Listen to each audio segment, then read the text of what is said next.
Helldivers, it's been quite a fun last 24 hours since the new Warbond dropped. I've been having so much fun, trying out loads of the new weapons. I did 2 reviews on my channel yesterday, if you haven't checked them out, kind of like a first impressions type thing on it. And I really like one of the weapons, which we're going to be talking about later on, as I wanted to see what the what the community's response was to the new R36 Eruptor, because it was definitely my favorite so far.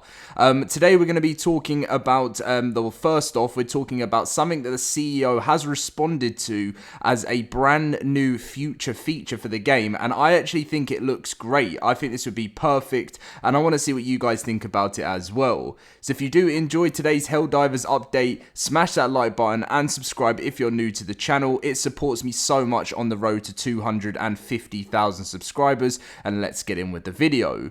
So pretty much there is a big Twitter or X account, whatever you call it, that always posts loads of different news called Helldivers alerts. And there was a simple concept about what supply lines could look like in game.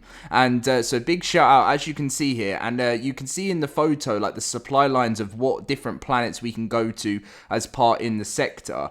And the Super Earth Ministry of Truth Twitter account responded and actually added Johan, the CEO, saying, "Is this on the to-do list? It would be a great use for all of us. We have a war to win." And Johan actually responded saying, "It is surprisingly close to what we had in the game before, but we wanted to visualize all of the supply lines and it got way too cluttered. We are talking about making this more clear internally at the studio." This would be really good, and I had no idea this was the thing in the first game. So you guys must, if you played the first game, you must know what this is like, and please share your thoughts and feelings on it in the comment section down below. But I think it would be fantastic. It would make things a lot easier in game, and hopefully we could get more of a comment on this in the future. But it's really glad that they're talking about it internally with the studio, well, with the whole studio right now. So that's a little nice response. Johan pops up here and there to give us some news and give us some updates, and that's why I love him. He's a great CEO. Anyway, moving on to the Helldivers new Eruptor gun. Now, there was a post from PC Gamer, and because I'd given my opinion saying I really liked the Eruptor. I thought it was so powerful. It just, if you hit a headshot with it, it cleans a bot so nicely. It says, Helldivers 2 new Eruptor gun is a beast. Basically a support stratagem, but as a primary weapon. Players are in awe by the new bolt action weapons new addition. Now, I personally don't think it's just good enough to be a stratagem. I don't think it's at that sort of level of power, but it is kind of in the middle. So then they say the R36 Eruptor is a hell of a weapon, and it's available now in Helldivers' new Detonation Warbond. The Eruptor is a primary weapon that fires jet-assisted shells which explode on impact and can destroy fabricators, bug nests, and gunships, even tanks and other vehicles and structures. Basically, it packs the power of a support stratagem like the anti-material rifle, but it's a primary gun.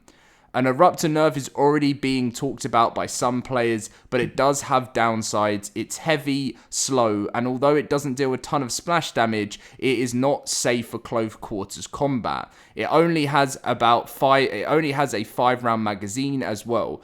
I don't think, I mean, if they did a small nerf, I would understand, but I don't think it needs one. I think, it's cool to have a primary weapon that, of course, people want to, don't want one primary weapon to be better than the others, but it's not, because it's, as you said, you can't use it in close quarters like you can with loads of other primary weapons. So it is kind of a way that you can balance. So you can use it as your primary, but in close quarters, it then gives you an option to swap to your secondary to get yourself out of trouble then. And I had to do that loads in my review of the R36. I didn't think it was that overpowered to the point that I thought, how is this a primary? There were some points in my head thinking, okay, this is powerful and this is good. But then there were its negatives to it. I was getting rushed by bots, and then I had to quickly switch to my secondary. So it wasn't like I could just fire.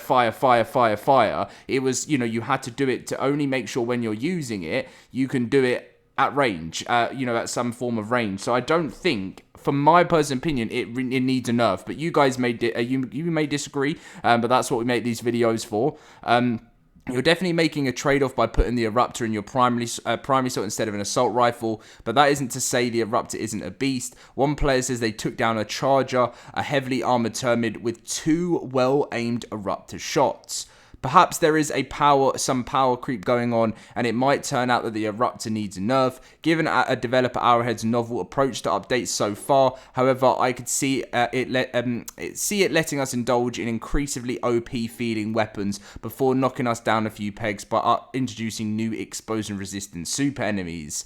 The new Warbond is available now, and you can pick it up for 1,000 super credits or $9.99. And obviously, you can just grind a game and earn it. So that's what I think is better. But yeah, I mean, I have seen this sort of mixed response, and I really don't believe it needs this mixed response. Like, I thought the B14 Adjudicator, I didn't really enjoy that too much. I didn't think it was that good. I thought that the difference between I didn't think it fit. It fit in the actual Detonation Warbond. I didn't think it really had its place. I thought, we had the grenade pistol, we had the explosive crossbow, we had the R36 Eruptor, all perfect for the Warbond. And then I thought the BR14 just wasn't up there. I just didn't think, when I did my review, it wasn't good. Of course, it wasn't good against bots, right? But against bugs, I still didn't see that much of a reason for me to use it. So I did buy it, and I thought I'd try it out just for the videos. But yeah, I'll let you guys let me know what you think about that. But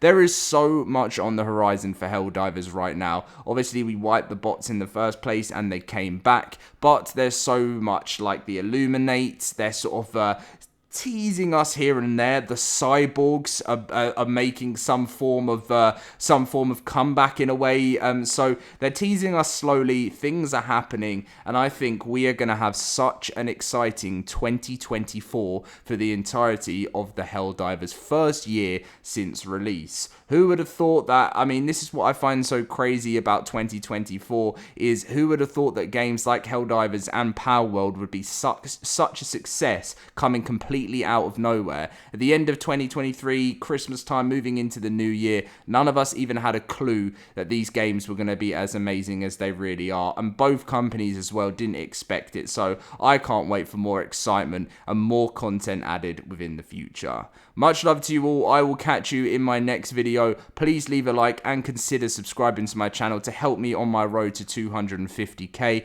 It means the world to me, and I'll catch you guys in my next video very soon. See you guys then.